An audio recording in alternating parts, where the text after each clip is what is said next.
In the quaint Midwestern town where I, Alina Martinez, lived, life had a rhythm as predictable as the ticking of an old clock.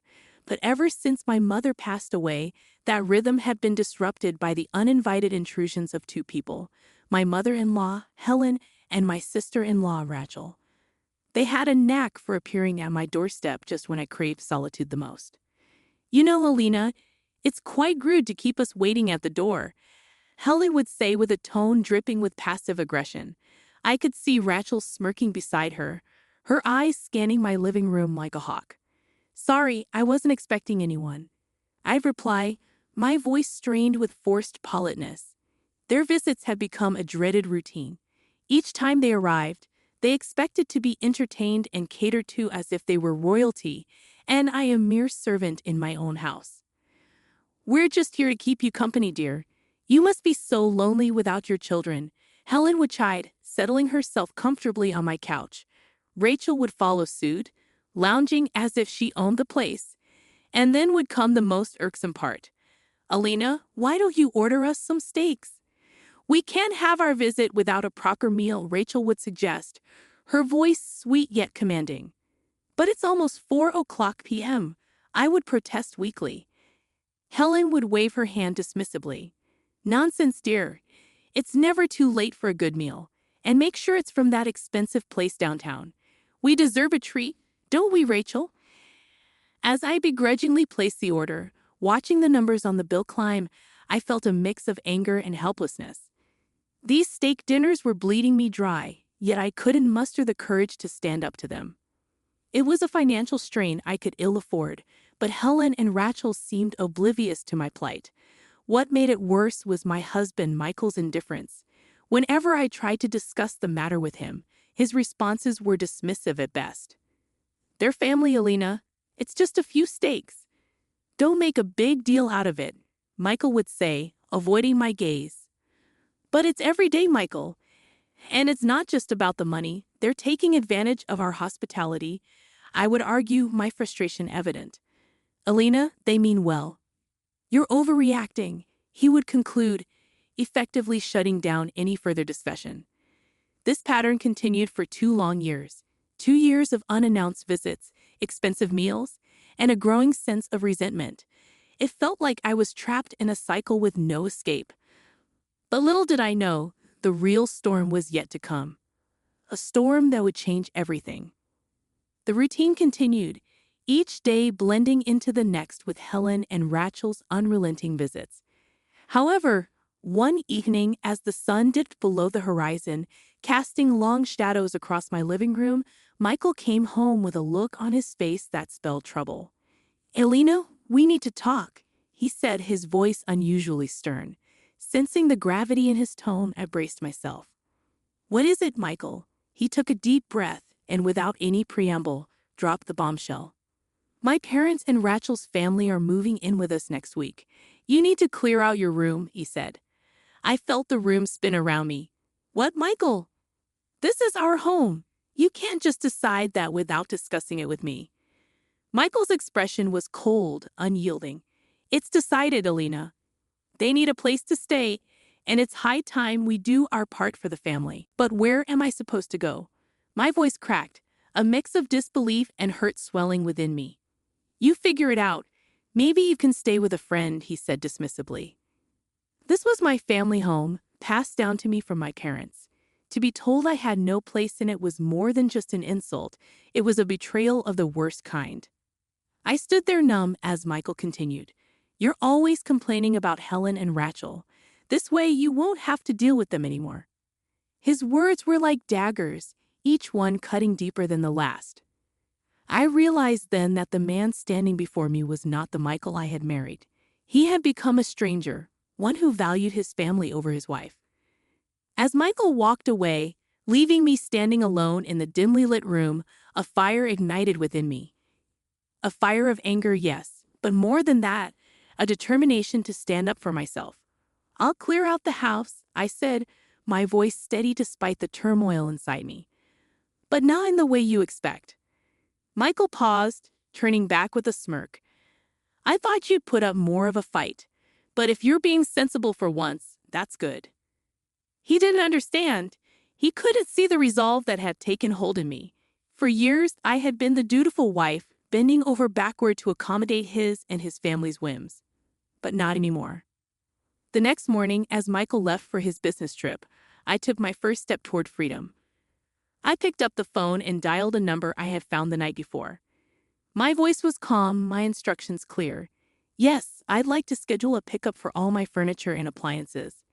I said, a sense of empowerment growing with each word, and I need it done before the end of this week. As I hung up the phone, a sense of exhilaration washed over me. It was the beginning of my revenge, a plan meticulously crafted to turn the tables on those who had wronged me. Michael thought he had won, but he was gravely mistaken. The house would be cleared out, yes, but it would be empty for him and his precious family. I was taking back control, one step at a time. The next few days were a whirlwind of activity. I coordinated with movers, arranged for the sale of furniture, and secretly packed my personal belongings. Every item that held sentimental value to me was carefully boxed up, ready to be transported to my new temporary refuge, my son's apartment in the city. As the movers worked, the house began to echo with the emptiness of its soon-to-be barren rooms. Each piece of furniture that left the house felt like shedding a layer of the life I had built here, but with it, a weight lifted off my shoulders. The day before Michael's return, the house stood empty, a hollow shell of its former warmth. I took one last look around, memories flashing through my mind. Laughter, tears, moments cherished, and now left behind. But this was no time for nostalgia. It was time for retribution. I left a note on the barren kitchen counter. Its words succinct. Michael, as per your request, I have cleared out the house. Good luck with your new living arrangements, Alina. With that, I turned my back on the life I had known and headed to the city, a mix of apprehension and excitement for what lay ahead. Upon arriving at my son's apartment, his welcome was warm but tinged with concern. Mom, are you sure about this? He asked, his brow furrowed. I've never been more certain, I replied, my resolve unwavering. That evening, as anticipated, my phone rang. It was Michael, his voice a cocktail of confusion and rage. Alina, what the hell have you done? The house is empty. Yes, Michael, you said to clear out my room. I took it to mean the entire house, I responded coolly. That's not what I meant, and you know it. Where are you? What about all our stuff? He demanded. I've taken what's mine. The rest is for you to figure out, I said, a sense of satisfaction creeping into my voice. You can't do this to me, to us. Michael's voice cracked with desperation. Funny, I thought the same when you decided to kick me out of my own house, I retorted. The line went silent for a moment before Michael hung up. I knew this was just the beginning, but it was a start to taking back my life and dignity. Sitting in the quiet of my son's apartment, I realized this was more than just revenge. It was a statement. A statement that I was no longer the Alina who would be walked over and disregarded. This was a new chapter, one where I would be the author of my own story. The next morning, the gray light of dawn filtered through the curtains of my son's apartment, bringing with it a sense of anticipation. My phone rang, the caller ID flashing Michael's name. I answered, bracing myself for the onslaught. Alina, you've got to come back. This is madness. Michael's voice was a mix of anger and disbelief. I'm not coming back, Michael. You made it clear I wasn't wanted, I replied, my voice steady. You can't just sell all our things and leave. What about us? What about our marriage? The desperation in his voice was palpable. Us? Our marriage? I scoffed. That ended when you chose your family over me in my own home. There was silence on the other end. I knew I had hit a nerve.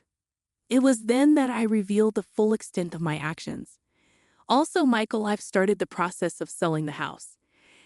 As you so eloquently put it, it doesn't matter who it originally belonged to. You can't do that, Alina. It's my home too. His voice was rising in panic now. Not anymore, Michael. And since you're so concerned about family, I'm sure Helen and Rachel can help you find a new place. The line went dead. I knew this wasn't the end of it, but for the first time in years, I felt in control of my destiny. Later that day, Rachel called, her voice dripping with venom. "You backstabbing witch. How could you do this to us? Where are we supposed to go?" "The same place you expected me to go," I replied coldly. "You and Helen were so eager to take over my home. I'm sure you can figure something out. You'll pay for this, Alina. You think you're so clever, but you're nothing without us." Rachel hissed before hanging up. Their threats and pleas continued over the next few days, but I remained resolute. I had spent too many years being manipulated and undermined. It was time they faced the consequences of their actions. As I started my new job in the city, a sense of liberation enveloped me. I was no longer the doormat Alina, but a woman who stood up for herself. The drama and chaos of my past life felt like a distant memory as I embraced this new chapter. In the end, my revenge wasn't just about emptying a house or selling off property. It was about reclaiming my self-worth and dignity. Michael, Helen, and Rachel had underestimated me for the last time. Now they were left to deal with the mess they had created. While I finally moved forward, free from their toxic grasp, weeks turned into months, and my life in the city started to take on a rhythm of its own. The calls from Michael, Helen, and Rachel became less frequent, their voices losing the battle against my newfound resolve. I had started to build a life for myself, one that was free from their manipulation and control. One afternoon, as I sat in my modest but cozy apartment, my lawyer called with news. "Alina, the court has finalized your divorce, and the house, it's legally yours." Michael's claim was denied. A wave of relief washed over me. This was more than just a legal victory. It was vindication. It was proof that I had been right to stand up for myself, to fight back against the injustice that had been thrust upon me. "But how? That house is all I have." Michael's incredulous voice echoed through the phone later that day. "You made your choices, Michael. You chose your family over your wife. Now you live with those choices," I said, the finality in my voice mirroring the closure I felt inside. "But, Alina, where will I go? I have nothing," he pleaded. "That's not my concern anymore, Michael. You should have thought of that before," I replied before hanging up. In the weeks that followed, rumors reached me through friends still living in my hometown. Michael, Helen, and Rachel had been forced to move into a rundown apartment on the outskirts of town. Their once comfortable lives had become a daily struggle, a stark contrast to the luxury they had once taken for granted. I heard about Helen and Rachel's constant bickering, their relationship strained under the weight of their new reality. Michael, it seemed, had taken to gambling, hoping to win back some of their lost fortune, but only sinking deeper into despair. These stories, once a source of pain, now seemed distant, almost foreign. I had moved on, building a life that was mine and mine alone. My job in the city was fulfilling, and my evenings were spent exploring my newfound freedom. One day, as I walked through the bustling city streets, I bumped into Anthony, a friend from my hometown who had also moved to the city. We shared our stories, finding solace in our mutual experiences. "Alina, it's incredible how much you've changed. You're like a completely different person," Anthony said, admiration in his eyes. "I had to change, Anthony. It was the only way to save myself," I replied, a smile playing on my lips. As we talked, I realized that Anthony and I had more in common than our past. We both had been through trials that had shaped us, made us stronger, and in that strength, we found a connection. Life had taken me on a journey I never expected. I have faced my fears, stood up to those who had wronged me, and come out stronger on the other side. My story was one of transformation, of a woman who reclaimed her life from the ashes of her past. And as I looked ahead, I knew that whatever the future held, I was ready for it. With my head held high and my spirit unbroken, I stepped forward into my new life, a life where I was the author of my own destiny.